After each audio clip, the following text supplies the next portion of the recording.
in front of you here, at least some of them left over from the last session, that you will need, I think, to orient yourself to and follow my presentation. So make sure that, that you have a copy of one of those outlines.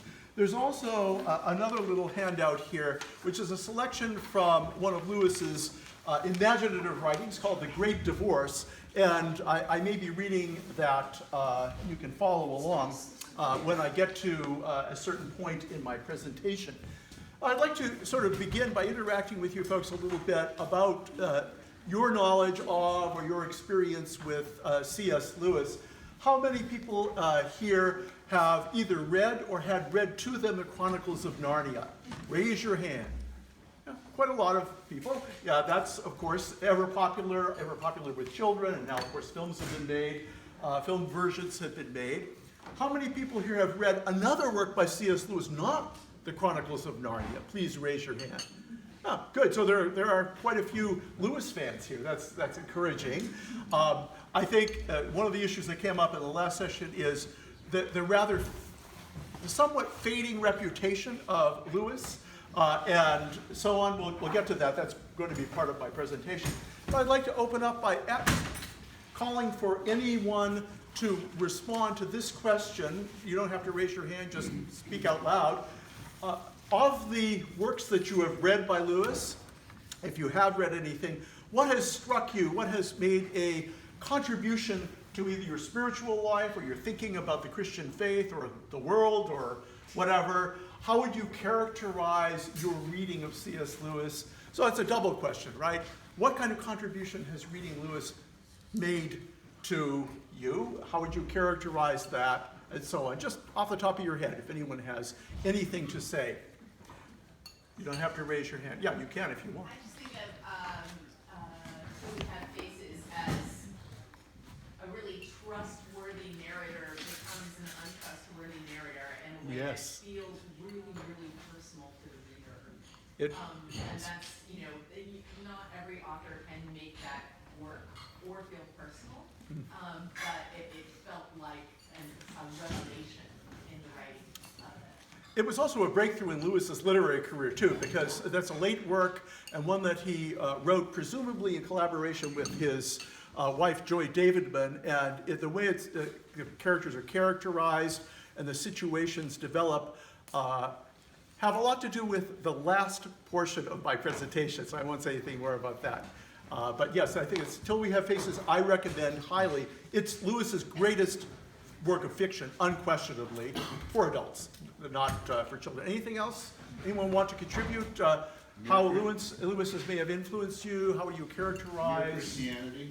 Mere Christianity, okay. And what is it from Mere Christianity that you took away? The logic. Yes. That logic is not an enemy of God, it is God. So the Christian faith has intellectual integrity. Yeah. And even these mysterious doctrines like the incarnation and the Trinity and so on can, we can't plumb those mysteries entirely, but we can at least go some distance towards clarifying what we mean when we say God became a man in Christ and so on. Yeah.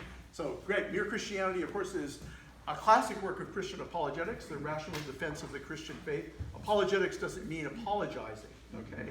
It comes from apologia in Greek, which means a defense. Anyone else want to contribute? Surprised by joy, yes. What did you take away from Surprised by Joy? Oh, it's just such a personal, vulnerable Indeed. expression of what he went through that you can identify with on so many points. So it's very personal. Very personal, yes. And indeed, if you haven't read Surprised by Joy, it's a themed narrative of Lewis's early life up to his and including his conversion to Christianity. And the theme is, of course, joy and the experience of joy and what that prefigures about our experience of God and so on. It's a wonderful book, and it will give you a sense of being educated in Edwardian England, which will be an eye-opening experience, I guarantee it, if you've never read. Enough said. Anyone else? We only have time for one or two more comments, but yes. I like The Great Divorce. Yes, I'm going to read from The Great Divorce in a little bit here. Yes. What is it about the Great Divorce, Susan, that struck you? The imagery is, it's ever new, it seems to me, and, Yes, indeed. and bears, that really makes sense. It does. The setting and narrative of the Great Divorce, in case you haven't read it, it's a speculative, imaginative glimpse of the afterworld. And in it, the character Lewis wakes up in the netherworld of hell and takes a bus ride to heaven and gets guided into the heavenly world, to the blessed life by George MacDonald, who was a 19th century writer of fantasy literature, Christian, and so on. So George MacDonald is to the character C.S. Lewis as Virgil is to Dante in the Divine Comedy, if anyone's familiar with the Divine Comedy. So it's a little recapitulation of Dante. All right, well, I need probably, in the interest of time, to get going here. All right, my presentation is entitled C.S. Lewis and the Sacramental Imagination. I'm going to be reading from a text. I know that can seem a bit pedantic, but I want to stay focused, so that's why I'm doing this. And you do have an outline, which you can follow point by point here. So part one is C.S. Lewis's literary legacy. I shall begin with a simple question prompted by what I perceive as a declining interest in this once popular literary figure and Christian apologist. Why read Lewis 57 years after his death? One undeniably true but facile answer might be that Lewis was an outstanding writer, an important cultural figure, and a multifaceted Christian thinker who made significant contributions to theology, religious philosophy, fiction, poetry, literary theory, and literary history. And of course, literary theory, history, and criticism was his academic specialty when he taught at Oxford and then later at Cambridge. Yet, a huge cultural distance looms between Lewis and us. In the first place, Lewis's intellectual formation came via a classical education filtered through the values of Edwardian England. Secondly, Lewis's political sympathies, at very least, are far removed from our own, at least from my own. For instance, he was a staunch monarchist and royalist, skeptical about democracy and egalitarianism. Likewise, Lewis's views of gender and gender roles will strike most contemporary readers as quaint at best. So what makes Lewis a perpetually relevant author and not just a historical curiosity? I would suggest that Lewis's greatest and most lasting contribution was to formulate a distinctive and balanced account of what I am calling the sacramental imagination, and to employ its resources with the utmost virtuosity in both fiction and nonfiction. And one example of his virtuosity in envisioning the afterworld is this passage that you have copies of, or some of you do, from The Great Divorce. And so I'm going to read a couple of pages of this just to give you a taste, or a renewed taste if you haven't read Lewis for a while, of his imaginative, speculative way of envisioning spiritual realities. So this is a passage from The Great Divorce in which the character Lewis and the character George MacDonald observe a redeemed soul in the blessed country of eternity. The reason why I asked if there were another river was this: all down one long aisle of the forest, the undersides of the leafy branches had begun to tremble with dancing light. And on earth, I knew nothing so likely to produce this appearance as the reflected lights cast upward by moving water. A few moments later, I realized my mistake. Some kind of procession was approaching us, and the light came from the persons who composed it. First came bright spirits, not the spirits of men, who danced and scattered flowers, soundlessly falling, lightly drifting flowers, though by the standard of the ghost world, each petal would have weighed 100 weight, and their fall would have been like the crashing of boulders.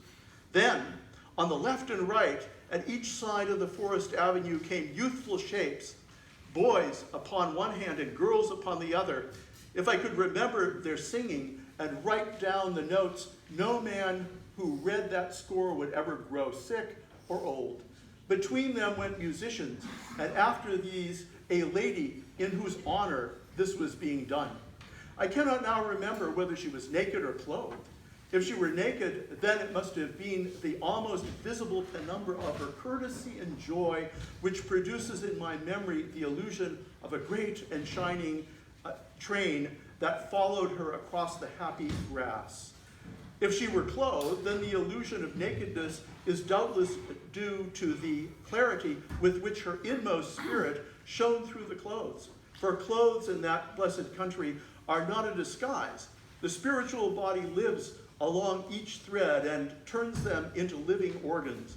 A robe or crown is there as much one of the wearer's features as a lip or an eye. But I have forgotten, and only partly do I remember the unbearable beauty of her face. Is it, I whispered to my guide. Not at all, said he. It's someone you shall never have heard of. Her name on earth was Sarah Smith, and she lived in Golders Green. She seems to be, well, a person of particular importance. Aye, she is one of the great ones. You have heard that fame in this country and fame on earth are two quite different things. And who are these gigantic people? Look, they are like emeralds who are dancing and throwing flowers before her. Haven't you read your Milton? 1,000 liveried angels lackey her. And who are all these young men and women on each side? They are her sons and daughters. She must have had a very large family, sir. Every young man or boy that met her became her son, even if it was only a boy that brought her meat to her back door. Every girl that met her was her daughter. Isn't that a bit hard on their own parents? No, there are those who steal other people's children, but her motherhood was of a different kind. Those on whom it fell went back to their natural parents, loving them more. Few men looked on her without becoming, in a certain fashion, her lovers. But it was the kind of love that made them not less true, but truer to their own wives. And now, but hello, what are all these animals? A cat, 2 cats, dozens of cats, and all those dogs. Why, I can't count them. And the birds, and the horses. They are her beasts. Did she keep a sort of zoo? I mean, this is a bit too much. Every beast and bird that came near her had its place in her love. In her they became themselves. And now the abundance of life she has in Christ from the Father flows over into them. I looked at my teacher in amazement. Yes, he said, it is like that when you throw a stone into a pool and the concentric waves spread out further and further. Who knows where it will end? Redeemed humanity is still young. It has hardly come into its full strength, but already there is joy enough in the little finger of a great saint, such as ye yonder lady, to awaken all the dead things of the universe into life.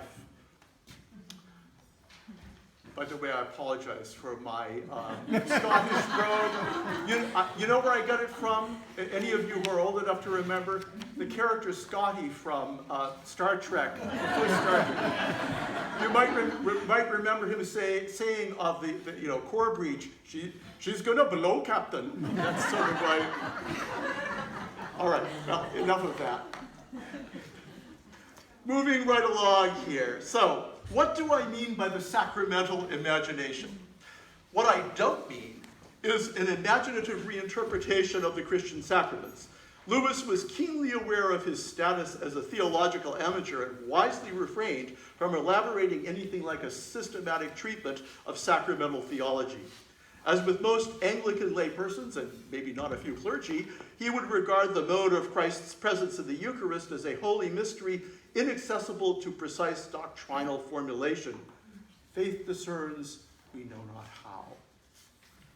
Rather, I am using the phrase sacramental imagination to designate Lewis's project of restoring images, particularly literary ones, to a prominent place in any attempt to articulate and substantiate the essential Christian teachings such as the Trinity, the Incarnation, the Atonement, the Resurrection, the Blessed Life, and so on. Lewis's greatest legacy, in my estimation, concerns his effort to, as he put it, baptize the imagination in response to an influential tradition that would devalue this faculty. It was St. Augustine, the preeminent church father, who set the agenda for this devaluation through his scathing critique of pagan literature. In his Confessions, Augustine denounces the Greek and Latin myths as inherently immoral and unworthy of serious study. Likewise, Augustine rejects the truthworthiness of the literary imagination on the grounds that it inevitably misrepresents reality. Following Plato, the ancient Greek philosopher, Augustine argues that images derived from our sensory experiences and reconfigured in our imagination cannot portray ultimate metaphysical truths and therefore cannot tell us anything meaningful about ultimate realities. Because the imagination falsifies by fictionalizing, it can never be a vehicle for apprehending God or making sense of the central Christian mysteries. For Lewis, on the other hand, images, whether sensory or imaginary, acquire sacramental status when they function as outward and visible signs of transcendent and spiritual truth. Moreover, such images become efficacious signs when they make present that which they signify. Maybe for you, some of the narrative that I read from The Great Divorce made present some spiritual reality or spiritual truth. Moreover, such images become efficacious signs when they make present that which they signify. For Lewis, at least through most of his career as a Christian writer, the imagination, no less than reason, is capable of expressing divine meaning in human terms. Traditionally, philosophical reasoning has been regarded as the principal ally of theology. Though Lewis does not reject this view, he would also urge us to enlist the imagination as a second and equally valid facilitator of faith-seeking understanding. Lewis stoutly opposes the Platonic line of reasoning on which Augustine relied to denounce the literary imagination. Instead, Lewis argues that if there is a God who created the material world, endowed us with organs of sense, and made it possible for us to re-envision our world through the artistry of poetry or fictional narrative, then there is no reason to suppose that our imagination is inherently distorted. Literary history, thankfully, confirms this assessment. Dante, Milton, Hopkins, Eliot, and Mary Oliver, among many others, demonstrate how the literary imagination can effectively and sacramentally incarnate transcendent reality in poetically visceral terms. Lewis goes further, however, by proposing that even those immoral pagan poets, such as Ovid and Virgil, so despised by Augustine, could be worth studying for the insights they offer into human and divine reality. One of his greatest fictional works, already noted in my response to Denise, Till We Have Faces, retells a pagan myth from Ovid within a Christian framework that remains implicit throughout the narrative. I'm going to pause now for a second or two. Does anyone have any questions or comments on this first part of my presentation? Anyone want to add anything? And my vision is not great, so you're going to have to raise your hand pretty high. Yes, Scott. Can you speak a little more about why Augustine was so critical of? Well, it's the influence of Plato and Neoplatonism as a movement in later antiquity on his early intellectual formation. And, to be fair to Augustine, Plato's view of the transcendent, of the spiritual world, if you will, and so on, influenced Augustine in his move towards his conversion to Christianity. He was a pagan and so on, but as he read Platonic philosophy, it reminded him and made him aware that there is a transcendent world beyond the world of time, space, and matter, which is a whole aspect of Plato and Platonic thought. But that world beyond time, space, and matter is a sort of disembodied world, a world of pure thought, pure ideas, pure forms, as Plato called them, and so on. So there was a kind of dualism in Plato of the intelligible world and what Plato called the sensible world, the spiritual world and the material world, and they were not integrated very well in Plato's thinking. Add that to Augustine's, and this comes out, I think, pretty well when you read his Confessions, his hatred of his own body. And his hatred of women. He's very much a misogynist, and we can't get into all of that. This isn't a presentation on Augustine. And his suspicion that his sensory experiences and his embodiment sundered him from God rather than related him to God, and so on. So there was all of that. I could go into it in greater depth, but Augustine was not particularly friendly toward the material world and his own physical embodiment. And that view became commonplace in the Middle Ages and in medieval spirituality, and dragged a lot of the spirituality of the Middle Ages and beyond the Middle Ages down into a kind of, if not hatred, at least suspicion of the material world as somehow insufficient to mediate God's presence to us. Yeah. Any other questions or comments at this point? Now, the Confessions is a great work of literature, and there's much in it that we can still value. But yes, back there. You sort of cited Lewis talking about imagination and myth. Yes. Are those terms that you would use in different ways and we might? Yes, he uses the word myth not as something opposed to reality, but a literary genre that brings us into the heart of reality, that tells us something about ourselves, our world, even God. So he was writing myth in the Chronicles of Narnia, Until We Have Faces, and so on. And in fact, and I hope I'm not saying something ultra controversial here, but he detected myth in the Bible. He was not opposed to the view that, as he puts it, much of the Old Testament is the chosen mythology. God has appropriated the creation myth in Genesis into his word to humanity. That's a controversial view, I know, but in any case, Lewis found that myth was not falsehood, but a fictional narrative that brings us closer to reality. Good. And I'm going to say something later about that whole aspect. But any other questions or comments here? All right. Move on to part 2 of my presentation, Lewis's sacramental worldview. And this is going to get highly technical at points, and I apologize for that, but we can pause at a certain point for people to ask questions. So, Lewis's sacramental worldview. What worldview does Lewis's understanding of the Christian imagination presuppose? How are we to envision a world in which images, whether sensory or imaginative, are capable of mediating transcendent reality? Critique of reductionism. In several of his writings, Lewis offers a persuasive rationale for opposing certain reductionistic trends that have arisen in modernity since the time of the scientific revolution, that's since the early 17th century.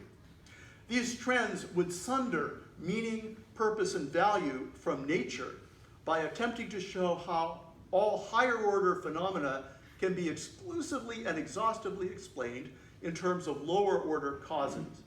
On this reductionistic view, every aspect of our mental lives can be reduced to the behavior of neurons, values to biological instincts, spiritual longings to repressed sexual needs, and so on. In other words, the modern reductionist upholds the relative simplicity and manageability of the quantitatively measurable at the expense of the complexity and ambiguity of the qualitative dimension. But it is precisely that dimension, the qualitative dimension of our experience, in which meaning, purpose, and value reside. Lewis responds to reductionism by arguing that lower order phenomena can be adequately understood only from the vantage of higher order realities. And that brings us to the next dimension of Lewis's sacramental worldview, from reduction to transposition. In one of his most cogent essays, a brief discourse entitled Transposition, originally intended as a sermon, and what a sermon that must have been, Lewis stands reductionism on its head by showing how higher order realities can be expressed in terms of those which are more primitive, without reducing the qualitative to the quantitative. Such transposition occurs whenever a richer medium adapts the essential features of a poorer medium to its own purposes. The poorer medium will then acquire a significance that cannot be fully discerned or explained by adverting to that, the basic elements of that poorer medium. Transposition, thus expounded, accounts for how a single sensation can be taken to express diverse emotional states, how creative imagination can incarnate transcendent truths, and how certain liturgical acts can function as efficacious signs of an inward and spiritual grace. Let me explain a little bit more, perhaps, about what transposition is all about, using Lewis's own illustration. Lewis calls up or asks us to advert to our physical experience of joy and of, on the one hand, and of receiving very bad news on the other. And he notes that in both cases, in either case, the actual physical analog is the same. It's a feeling like having been kicked in the diaphragm, all right, or a flutter in the diaphragm, as he puts it. And then he goes on to comment that, of course, the state of joy and the state of grief are opposites. They're certainly not to be equated. So the higher order realities, these emotional states of joy and grief, of kind of elation at the beauty of great art or music or nature on the one hand, and the experience of receiving bad news or some tragic experience on the other, that those two very different states of emotion are nevertheless incarnated in the same physical sensory experience, thereby showing how higher order realities or higher order values can be expressed in the lower medium and so on. But you have to be aware of what those higher order realities are and how different they are in order to detect how they are expressed in the lower medium of that visceral feeling of being kicked in the diaphragm or whatever. So you have to be able to understand how one and the same visceral experience can mediate the higher realities of joy or grief or some other emotional state. Okay, that's my illustration taken from Lewis, if that helps understand this point about transposition. Now I'm going to go on to talk about nature and grace. Let us now widen the perspective of our investigation by examining an old theological problem from the standpoint of transposition, namely the question of how divine grace relates to nature, particularly human nature. The principle explained. Grace, as I am using the term here, signifies those supernatural gifts proceeding from the very heart of God's transcendent life. Divine charity, agape love, would be a salient example. As such, grace constitutes the highest reality, the richest medium of all, and must accordingly be related to nature in the manner of what Lewis calls transposition. How does this occur? What happens when the uncreated gets communicated and expressed in the medium of the created? For Lewis, as for the great medieval philosopher St. Thomas Aquinas, the orders of nature and grace can be distinguished, though they must neither be separated or opposed. For when a higher reality is expressed in terms of the lower medium, the meanings intrinsic to the lower medium are enhanced rather than eclipsed. Thus, the operation of divine grace, which is supernatural, will elevate but not eliminate the creature's essential characteristics. Or in simpler terms, divine grace purifies and perfects but does not destroy human nature. Implications. Thus, Lewis can affirm, on the basis of this principle, that God's grace transforms our natural faculties and desires by raising them to a higher level of operation, while at the same time confirming their creaturely status, their distinctness, and their diversity. For this reason, God does not require Christians to renounce either their intellect or their imagination. Rather, the richer medium of grace, by sanctifying the poorer medium of our natural faculties, renders each human faculty, in its own distinctive way, more capable of signifying the transcendent on the creaturely level. Application: divine charity and natural loves. In his late work, The Four Loves, Lewis articulates a practical and nuanced ethic based on Jesus' great commandment.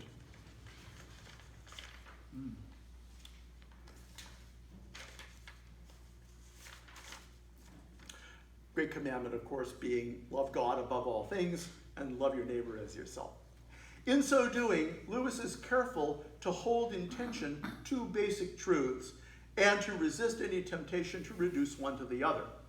In the first place, Lewis acknowledges that our natural loves, such as affection, friendship, and desire, are both finite and fallen, therefore insufficient by themselves to attain their ultimate source and goal, namely God. But in the second place, Lewis also affirms that the very insufficiency of our natural loves enhances rather than diminishes their suitability as media for divine charity. Charity being the very cutting edge of God's transforming grace. It follows that the redemption of our creaturely loves from the effects of sin will establish rather than efface their identities as genuine human loves. This complex truth represents perhaps the most fruitful application of Lewis's sacramental worldview and the principle of transposition upon which it is based. Lewis expresses this point in a passage that provides a particularly telling instance of imagination and reason working together in the service of faith. And I'm quoting now an extensive passage from The Four Loves, illustrating this point. Thus, God, when admitted to the human heart, transforms not only our need love of God, but our need love of one another. This, of course, is not the only thing that can happen. God may come on what seems to us a more dreadful mission and demand that a natural love be totally renounced. In such instances, the process, though hard to endure, is easy to understand. What we are more likely to overlook is the necessity for a transformation even when the natural loves are allowed to continue. In such a case, the divine love does not substitute itself for the natural, as if we had to throw away our silver to make room for the gold.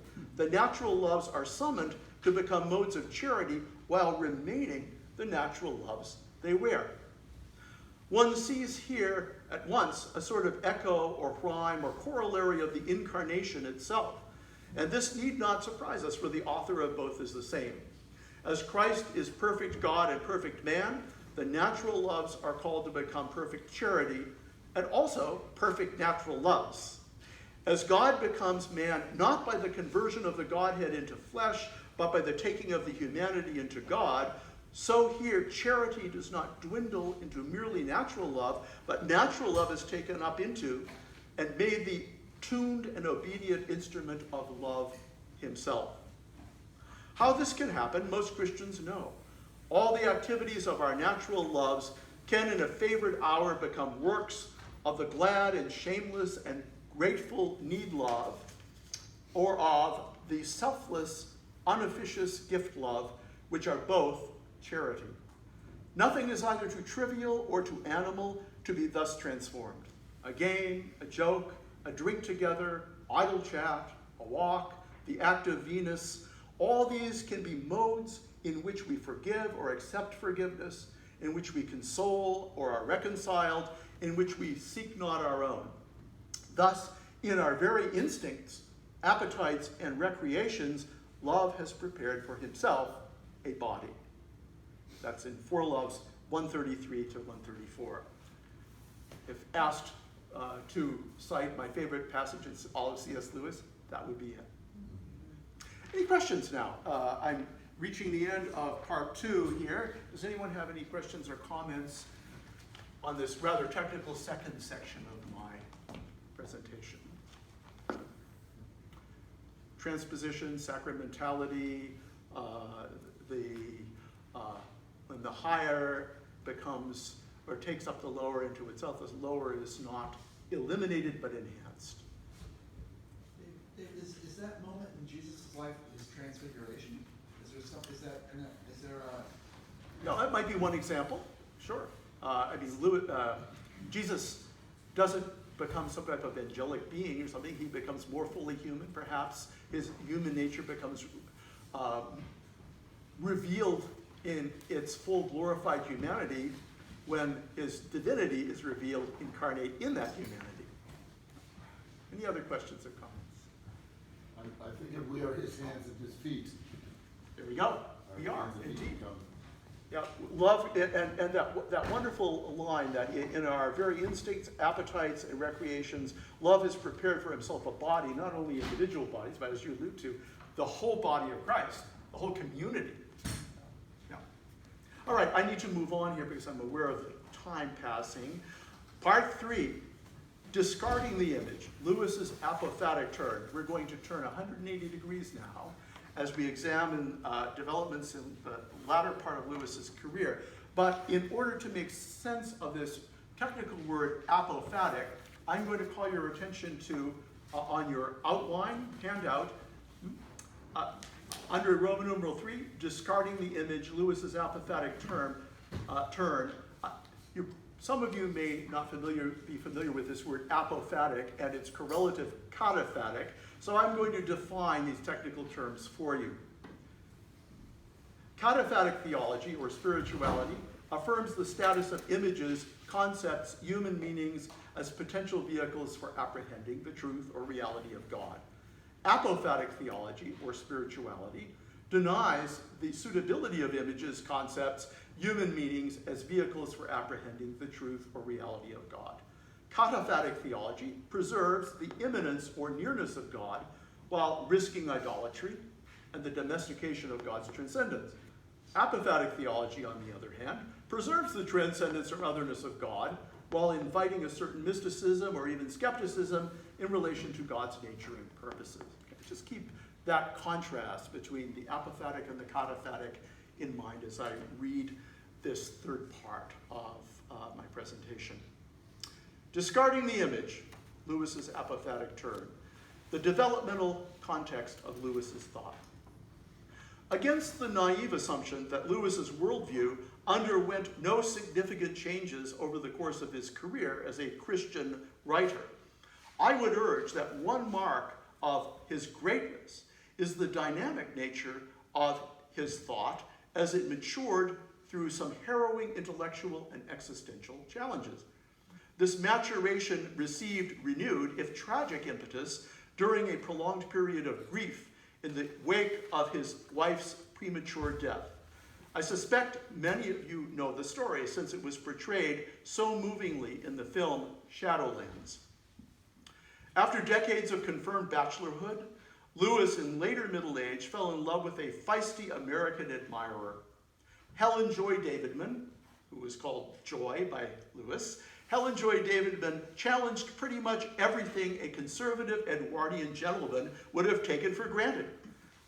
She was an intellectually acute, non-submissive divorcee with a lengthy Marxist pedigree. And she was terminally ill. Her death, after only a few years of intensely happy marriage with Lewis, set in motion a spiritual crisis that ultimately led Lewis to strike out on some new and difficult paths. The emerging critique of the sacramental imagination. In certain works leading up to the time of his marriage with Joy, Lewis had already begun to caution his readers against overestimating the reach of imagination. In The Great Divorce, for instance, Lewis reminds us that our imaginative visions of eternity are always refracted through the lens of time, and for this reason remain incomplete, fallible, the shadow and not the substance. In his spiritual autobiography, Surprised by Joy, Lewis narrates how the experience of longing for an elusive and absent satisfaction beyond the temporal world may be aroused but never fulfilled by images taken from nature or literature. Lewis confesses, in Surprised by Joy, his inveterate tendency to fixate on images that evoke the fleeting experience of joy while ignoring the call of the eternal in its utter transcendence. As a result of this fixation, Lewis acknowledges that he became increasingly disposed to turn the icons of his poetic imagination into idols. The valley of our unlikeness. This emerging critique of the imagination becomes fully explicit during the final phase of Lewis's career. In the journal of his bereavement, published under the title A Grief Observed, Lewis wrestles with the uncanny otherness of his departed wife and how this remoteness serves as a reminder of God's absolute transcendence. Now I'm going to quote several extensive passages from A Grief Observed. I am thinking about her nearly always, thinking of real words, looks, laughs, and actions of hers. But it is my own mind that selects and groups them. Already, less than a month after her death, I can feel the slow, insidious beginning of a process that will make the joy I think of into more and more an imaginary woman. Won't the composition inevitably become more and more my own? The reality is no longer there to check me, to pull me up short, as the real joy so often did, so unexpectedly by being so thoroughly herself and not me. Today I had to meet a man I haven't seen for 10 years, and all the time I had thought I was remembering him well, how he looked and spoke, and the sort of things he said. The first 5 minutes of the real man shattered the image completely. How can I hope that this will not happen to my memory of joy? That it is not happening already, slowly, quietly, like snowflakes, little flakes of me, my impressions, my selections are settling down on the image of her. The real shape will become quite hidden in the end. 10 minutes, 10 seconds of the real joy would correct all this. The rough, sharp, cleansing tang of her otherness is gone. Kind people have said to me, she is with God. In one sense, that is most accurate. She is, like God, incomprehensible and unimaginable.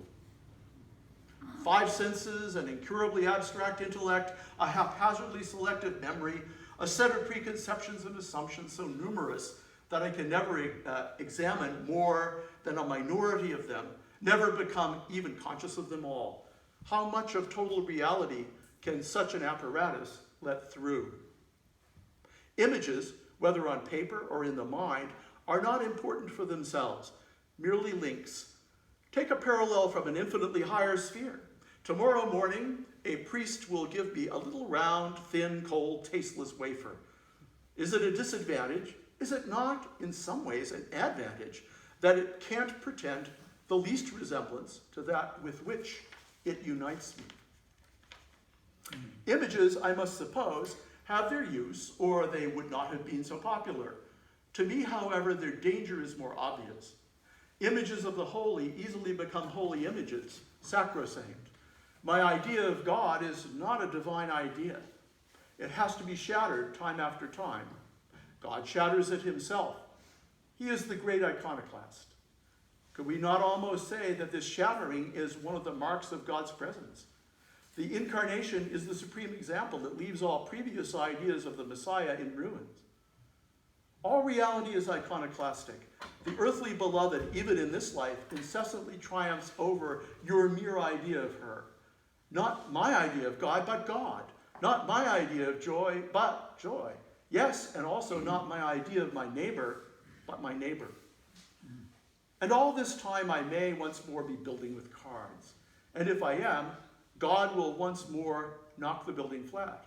He will knock it down as often as proves necessary.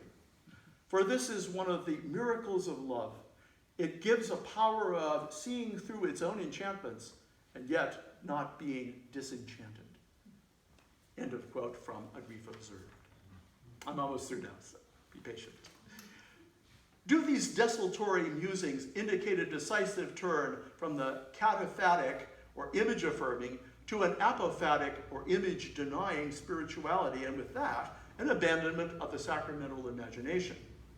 Of course, it could be argued that since A Grief Observed is the most private and personal of Lewis's writings, We shouldn't expect from it anything like a well-defined position or even a marked trend in his thinking. On the other hand, we must reckon with the fact that Lewis's very last work, published posthumously in 1963, is entitled The Discarded Image. In the introduction to The Discarded Image, Lewis explicitly rejects the hierarchical worldview prevalent in the Middle Ages, which he had previously sought to revive through the exercise of his fertile literary imagination. Even more remarkably, later on in the introduction, he treats the succession of worldviews through history as so many diverse and incommensurable models of reality, none of which can claim any full correspondence to the way things are. Had Lewis become a postmodern thinker before that trend became fashionable? What then are we to make of this apophatic turn in Lewis's thought? At very least, it suggests a way of understanding the enduring significance of Lewis's authorship. Back to that theme with which we began our presentation today. On the one hand, affirm the sacramentality of the image, while on the other hand, recognize the fragility and the distance that looms between human creativity and God. How then shall we comport ourselves toward God amid the ambiguous works of our hands and minds? Perhaps the wisest advice comes in the form of a paradox from Lewis's close friend, Charles Williams. Behold, this is thou, but neither is this thou. Behold, this is thou, but neither is this thou. It is in the tension, the pendular swing between affirmation and negation, that every thoughtful Christian must remain poised. Images, narratives, literary tropes have their place, along with abstract concepts and other bearers of meaning in the effort to articulate God's character and purposes. That place lies precisely within the scope of the ongoing temporal process we call history. To call our attention to the historical boundedness of what we deem significant is not to deny that religious language has meaning, but to recognize that the divine word comes to dwell among us in the broken body of human discourse. Recall Lewis's point in The Four Loves, that charity incarnates itself in the most trivial aspects of our everyday lives, that grace expresses itself in and through the rough particularities of historical existence. But this way of stating the paradox may seem a bit too abstract, so let us give the last word to the poetic imagination, in this case, to William Blake. He who binds to himself a joy doth the winged life destroy, but he who kisses the joy as it flies lives in eternity's sunrise.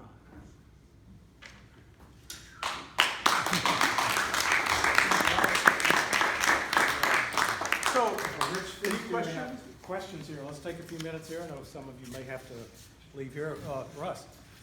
The time that my wife was dying, I happened to be reading A.N. Wilson's biography of C.S. Lewis, and I came across the rather startling comment that he made when he discovered that joy had incurable Yes. disease. Yes. He turned to warning and he said, I never loved her more than when she was struck down.